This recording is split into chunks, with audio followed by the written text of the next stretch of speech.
Sobrang fluffy, lambot, healthy at higit sa lahat, pwedeng-pwede po ito sa mga chikiting na hindi kumakain ng gulay. Kaya tara, gawin natin yan.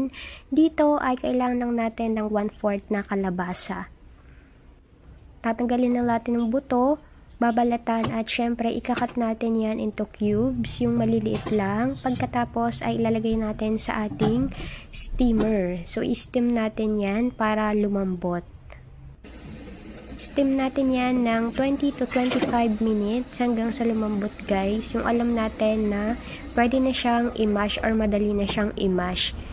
Durugin nga lang natin yan pero okay lang kahit hindi masyadong durog at meron pang mga bits. At iset aside muna. At sa isang lalagyan ay maglagay tayo ng salaan. Tapos 1 and 1/2 cup ng all-purpose flour. Tapos 2 tablespoon ng baking powder. Ayan, salaan lang natin yan ng mabuti para matanggal yung kanyang mga lumps. At maglagay tayo ng 1 cup fresh milk, 1/3 cup brown sugar, 2 eggs, 1 teaspoon vanilla extract, 1/2 cup cooking oil, at yung ating 1 cup ng mashed squash or kalabasa.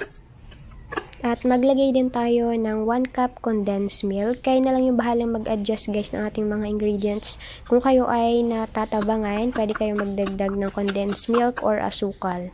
I-mix lang natin yan ng mabuti gamit ang ating spatula. Ayan, yan muna yung unang ginamit natin na panghalo para hindi maging messy yung kalabasan. Tapos after ay gumamit tayo nito na panghalo para mas ma-mix yung ating mixture. Ayan. Tapos pag ganyan na yung consistency niya ay pwede na yan. After nyan ay maglagay tayo or magpahid tayo ng mantika dun sa ating magiging molder.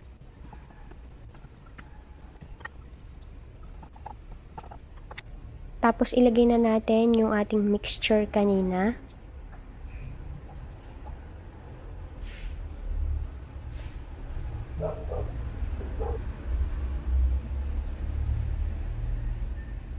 Pagkatapos nating mailagay ang ating mixture, ay i-bake na natin yan. Dalawang luto yung ginamit natin to guys. Ito yung steam, tapos ito yung bake. Ayan, kaya sa mga magtatanong kung pwede siyang i-steam, yes, pwedeng-pwede po.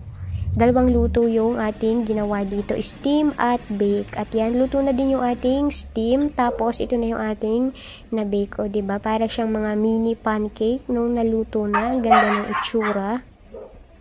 At ayan na sila, luto na ang ating puto kalabasa. Ayan, puto kalabasa yung tawag dito.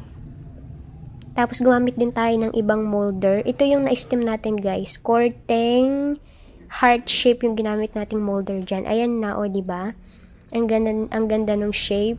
Heart shape, tamang-tama, month of love ngayon. At ayan, iti-taste test na natin ang ating puto kalabasa. Ganda ng itsura niya guys, para siyang mamon. Ayan, sobrang fluffy, lambot. Magugustuhan to ng mga kids nyo. Lalo-lalo na doon sa mga batang hindi kumakain ng gulay or pahirapang pakainin ng gulay.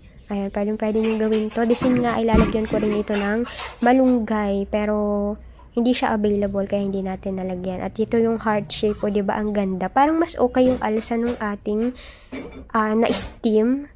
Ayan. Diba? I-heartbreak muna natin siya. Char. Ayan na. Ang lambot niya guys at talagang lasang kalabasa siya. Kaya tara na guys, merienda tayo.